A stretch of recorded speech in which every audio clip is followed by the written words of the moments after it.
생산적 이성, 과학주의, 사회혁명 사상, 산업발전. 이 네 가지가 뭘 의미해 있었죠? 근대 사조의 특징들이라고 말씀드렸죠. 지금까지 우리에게 영향을 미치고 있는 근대 사조. 근데 이 근대 사조는 특별히 17세기 이후에 서구인들, 유럽 사람들에게 인간의 힘으로 세상의 모든 문제를 풀 수 있다는 자신감을 가질 수 있도록 해줬습니다. 뭐 지금은 사실 그런 얘기를 하면 너무 뭐 꿈이 크구나라고 반응할지도 모르겠어요. 근데 적어도 제1차 세계대전 직전까지는 다수의 유럽인들은 그런 생각들을 당연히 하고 있었습니다. 바로 이런 자신감들 때문에 유럽인들은 그 지구촌의 나머지에 사는 사람들에게도 그들이 원래 가졌던 고유 문화를 다 버리고 유럽의 문화를 받아들여야 한다는데 조금 더 주저함이 없었어요. 문제는 유럽인들이 생각한 것만큼 유럽인들이 모든 세상의 문제를 풀어낼 답을 갖고 있지 못했다는 것이 문제였죠. 이보다 더 큰 문제는 이들이 이런 황당한 자신감을 바탕으로 우리가 흔히 말하는 제3세계 원주민들의 땅을 빼앗고 또 이들의 환경을 무자비하게 착취하고 파괴하는 일들을 뭐 별로 죄책감을 갖지 않고 합니다. 이것을 우리가 이제 보통 제국주의라고 부르죠. 제국주의라고. 그리고 이 제국주의가 바로 이러한 자신감, 유럽인들의 자신감을 바탕으로 벌어졌다 하는 것입니다. 한국의 경우는 좀 불쌍한 경우에 속합니다. 막상 자기 자신도 그 유럽 제국주의에 막 시달리는 입장이었음에도 불구하고 막상 자기는 아시안이 아닌 척하고 약간 뭐 사이비 유럽인 흉내나 내던 바로 그 점 때문에 더 옹색했던 일본 제국주의에 의해서 한국은 식민지가 됐기 때문에 그렇습니다. 근데 하나님의 섭리는 항상 우리의 허를 찌르죠. 우리가 유럽과 미국의 식민지가 되었다면 아마 지금 대부분의 제3세계 국가들이 그렇듯이 기독교하고 관계가 별로 좋지 않을 확률이 높습니다. 실제로 한국에 온 선교사들, 특히 그 미국 선교사들도 시간이 가면서 그 유럽인들이 갖고 있었던 이 유럽인 우월주의적 태도 때문에 한국인 교인들과 갈등을 가지기 시작했어요.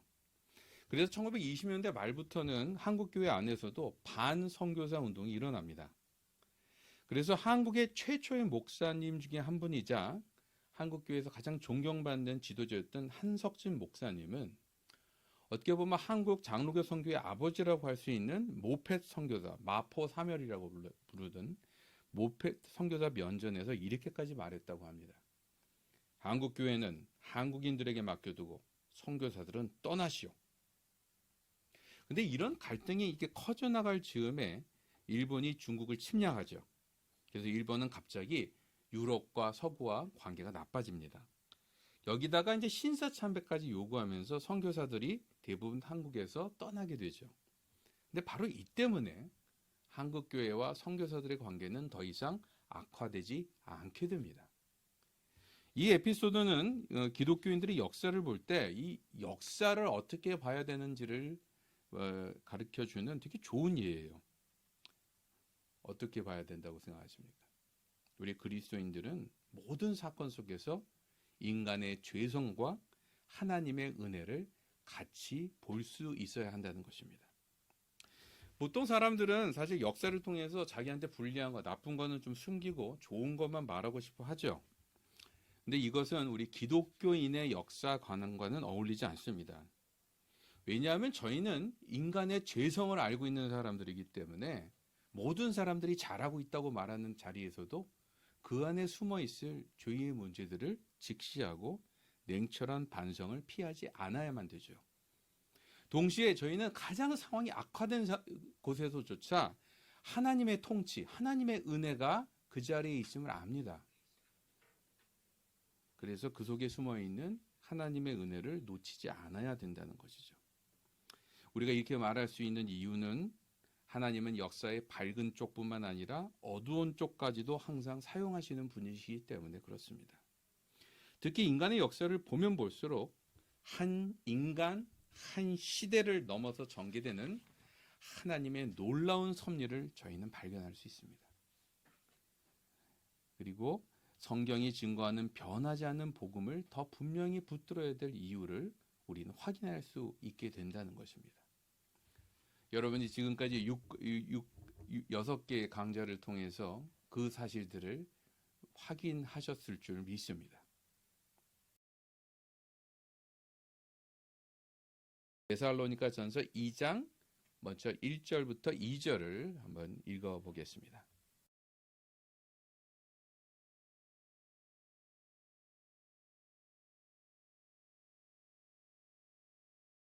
여러분도 아시다시피 예수님의 말씀과 사역을 직접 보고 바로 훈련을 받은 사람들이 있죠.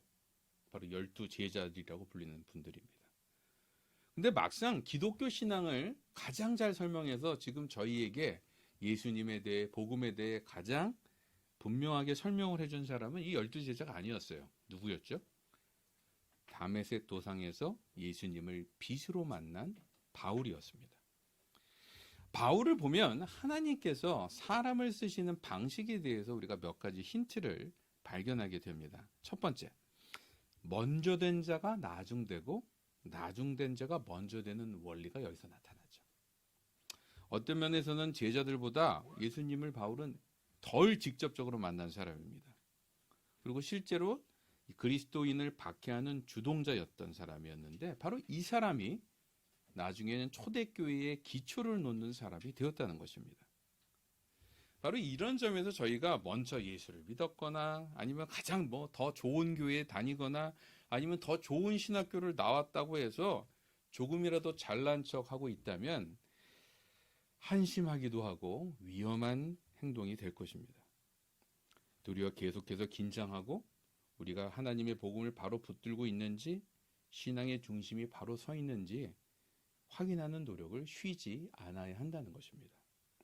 두 번째 원리는 하나님은 저희가 거쳐온 길들을 다 사용하신다는 것입니다. 바울의 배경을 여러분도 아실 것입니다. 바리새파의 이론으로 훈련을 잘 받았죠. 그래서 누구보다도 구약 성경을 깊이 알고 있었던 사람입니다. 이것은 여러분이 바울 서신을 보면 바로 발견하실 수 있어요. 구약의 인용과 설명들을 보면 그의 구약 성경에 대한 깊은 이해를 확인할 수 있기 때문입니다. 근데 여기서 우리가 아이러니를 발견해요. 어떤 아이러니요? 바울이 구약을 연구할 때는 이것이 그리스도를 증거하는 데 쓰일 것이라고 상상이나 했겠습니까? 도리어 그 공부 자체 때문에 바로 나온 결과는 그가 그것 때문에 그리스도인들을 박해하는 사람이 되었다는 것입니다. 근데 하나님의 때가 돼서 그의 방향이 바뀌자 무슨 일이 일어납니까? 그동안 그가 쌓아왔고 거쳤던 모든 경험과 지식이 그리스도의 도구로 바뀌어서 사용되기 시작했다는 것입니다. 이 점에서 우리가 하는 모든 것이 여러분 지금 당장 그리스도의 교회에 사역하고 전혀 상관이 없이 보이더라도 궁극적으로 하나님의 영광을 위해 쓰일 수 있음을 잊지 마셔야 합니다. 바로 이 때문에 저희가 신앙과 상관없는 일을 할지라도 매 순간 최선을 다하는 것이 필요하다는 것입니다. 세 번째 힌트는 이것입니다. 쓰이는 이의 영광에 반비례하는 하나님의 영광. 하나님의 영광이 드러나는 것은 그것을 증거하는 사람의 영광이 더 없어질 때 하나님의 영광은 반대로 더 드러나게 돼 있다는 것입니다. 우리는 사실 하나님의 영광 그러면 뭘 떠올리죠? 내가 크게 성공해서 텔레비전이라도 인터뷰 나오면 제가 이렇게 오늘 시험을 통과한 것은 하나님 때문입니다. 이런 얘기를 해서 하나님께 영광을 드려야지라고 생각할 수도 있습니다. 근데 여러분 성경을 가만히 보면 실제로 하나님의 영광은 그런 식으로는 잘 드러나지 않습니다. 보통은 우리가 고난당할 때, 우리가 실패할 때, 우리의 연약함 속에서 하나님의 영광이 더 드러날 때가 많기 때문에 그래요. 오늘 읽은 본문이 그 가장 좋은 예입니다. 1절에서 바울은 앞서 방문했던 빌립보에서부터 자기가 처했던 상황이 어땠는지를 두 단어로 표현해요. 뭐라고 얘기하죠? 고난과 능력이죠. 고난과 능력. 그동안 바울은 이제 하나님의 힘을 입어서 복음을 증거해 왔습니다. 근데 현실은 녹록지 않았던 모양이에요. 그리고 단순히 복음 전하는 게 좀 쉽지 않았다 이 정도가 아니라 어떤 일까지 당합니까? 바울을 보고 네가 가르치는 건 위선이다, 엉터리다, 황당한 비난까지 들어야 했습니다. 굳이 따지면 바울의 영광이 바닥을 친 상태였다는 거예요. 근데 바로 이때 2절에 보면 바울은 이러한 억울한 상황에 가슴 아파하며 불평하기보다는 도리어 자기가 더 신경 써야 될 것에 집중하는 이유로 삼습니다. 그것이 바로 8절부터 9절에 나오는 설명이에요. 한번 읽어보시겠어요?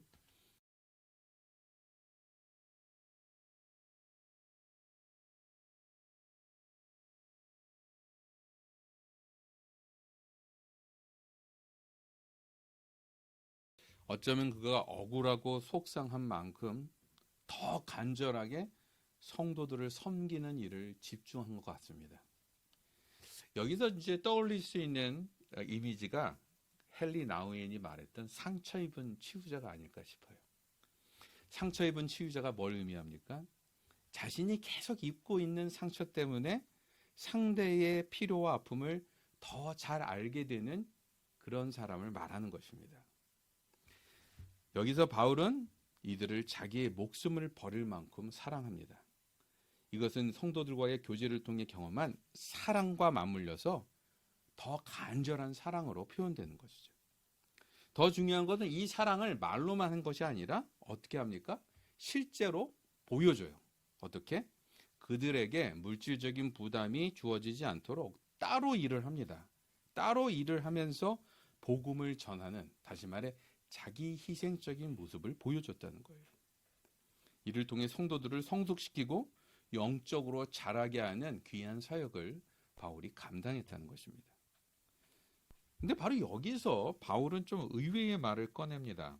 성도들이 바뀌고 자라게 한 것은 뭐 저 같으면 이렇게 해놓고 나면 여러분이 이렇게 자란 것은 제 희생과 제 노고들이 보탠 결과라고 말할 수 있습니다. 뭐 이런 말이라도 할 만한데 그렇지 않았다는 거예요. 이런 희생, 자기의 희생과 헌신 말고 더 중요한 뭔가가 있었기 때문에 너희들이 성도들이 이렇게 자랄 수 있었다라고 말하고 있습니다. 그게 13절에 나와요. 읽어보시겠어요?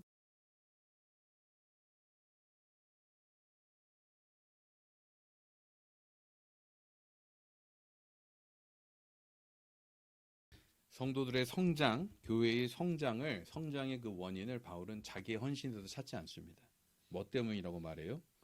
교인들의 태도 때문이었다. 이렇게 말하는 거예요. 어떤 태도요? 바울이 전한 복음을 바울 개인의 무용담이나 그냥 재미있는 이야기로 듣지 않고 그것을 하나님의 말씀으로, 하나님의 도전으로 받아들였던 교인들의 자세가 바로 이들을 성숙하게 하는 키였다라고 말하는 것입니다. 우리로 따지면 성경 말씀을 좋은 교훈, 지혜 정도로 보는 게 아니라 살아계신 하나님이 나에게 하시는 말씀으로 받아들이는 자세를 가졌을 때 바로 이 자세가 그들을 성숙시키고 자라게 만들었다라고 말하는 것입니다. 우리는 여기서 성경 읽기의 중요한 원리 하나를 발견해요. 뭐 성경을 많이 읽는 분도 계시고 또 성경을 굉장히 깊이 연구하기 위해서 많은 책을 보는 사람들도 있지만 때로는 이렇게 많이 본다고 해서 아니면 많이 깊이 연구했다고 해서 내 신앙에 또 그 사람 주변의 신앙에 다 도움이 되는 것 같지는 않습니다. 도리어 이 성경을 어떤 지혜나 자기의 지식의 자랑의 도구가 아니라 하늘과 땅의 주인이신 살아있는 창조주의 도전임을 인정하고 이것이 다른 사람이 아니라 바로 나에게 하시는 하나님의 말씀이라는 데에 귀를 기울이고 그리고 여기에 더 깊은 신뢰를 가지고 이것을 세상과 나를 비추는 거울로 계속 살펴볼 수 있는 그러한 신뢰의 관계로 성경을 봐야 한다는 것입니다. 그렇지 않을 때 우리는 또 다른 자기 자랑에 쓰이는 지식으로 혹은 자기 영광을 드러내는 학위의 수단 같은 거로나 성경 얘기를 쓸 수도 있다는 거예요. 사실 종교 개혁자들은 이러한 문제를 잘 알았기 때문에 여러분 기억하시는지 모르겠어요. 우리가 종교 개혁 때 무슨 얘기를 드렸습니까? 성경을 제대로 읽게 하는데 카톨릭들이 그 반박하는 것에 맞서서 성경을 제대로 읽기 위해서 두 가지 원리를 강조했다고 얘기 드렸죠. 하나는 성령의 인도를 구하는 것이다. 그렇죠. 성령의 인도를 구하는 것. 그리고 두 번째는 성경 안에서 더 분명한 내용을 가지고, 분명하게 우리에게 증거된 내용을 가지고 나머지 덜 분명하게 증거된 내용들을 해석하는 원리, 이 두 가지를 얘기 드렸습니다. 특별히 이 두 번째 원리는 우리가 무엇보다도 복음, 그리스도의 증언을 가장 중요한 핵심 내용으로 삼아서 그것을 가지고 구약과 성경 전체의 내용들을 해석해 나가는 그런 원리가 필요하다는 것을 말한다 그랬죠. 근데 첫 번째 원리도 뭐 그냥 성령께서 도와주세요라고 기도하고 성경을 보면 된다, 이런 뜻만 아니에요. 다시 말해 성령의 인도를 직관적인 작업으로만 받아들이는 것을 의미하는 것은 아니라는 것입니다. 여기서 말하는 의미는 이래요. 성령의 인도를 구하며 성경을 보라는 것은 우리가 성경을 잘 적용하기 위해서 성령을 통하여 성경과 친밀한 관계를, 깊은 관계를 만들 수 있어야 한다, 이런 것을 뜻합니다. 이것을 보여주는 대목이 여러분도 잘 알고 있는 유명한 디모데후서 3장 16절 말씀이에요.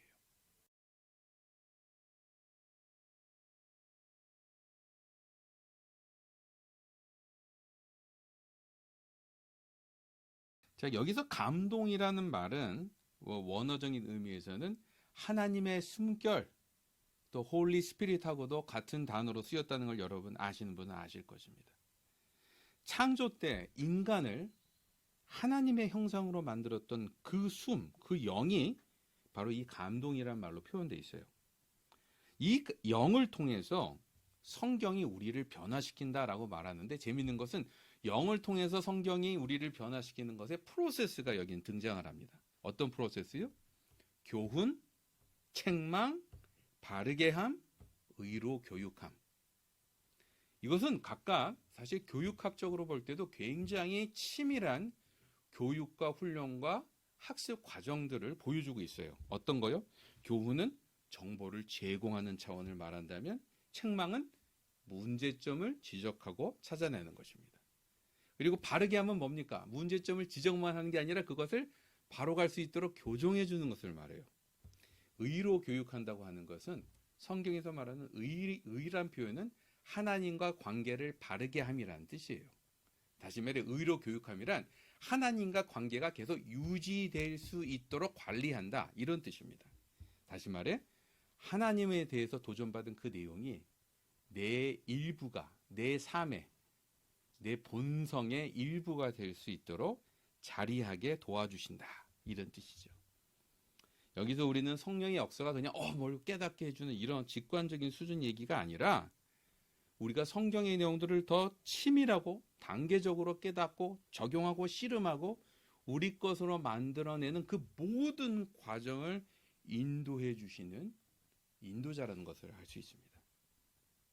그 점에서 성령의 도우심으로 성경을 읽는다는 것은 아무 생각도 안 하고 그냥 성령이 느껴주신 대로 뭔가를 깨닫는다, 이 뜻이 아니라 성경을 통해서 우리의 생각이 더 분명해지고 더 내용들은 더 확실히 분석되어지고 깨달아지고 또한 설명되어질 수 있는 그런 과정을 거친다라고 말할 수도 있다는 거예요.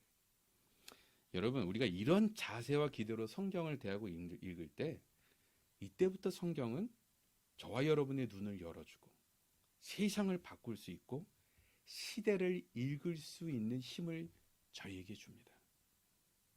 성경에 대한 깊은 신뢰와 성령이 주시는 더 냉철하고 분명한 분별력을 통해 성경이 저와 여러분의 삶을 다듬어 가시는 이 가슴 벅찬 변화의 경험들을 누리시는 저와 여러분이 되시길 주님의 이름으로 기원합니다.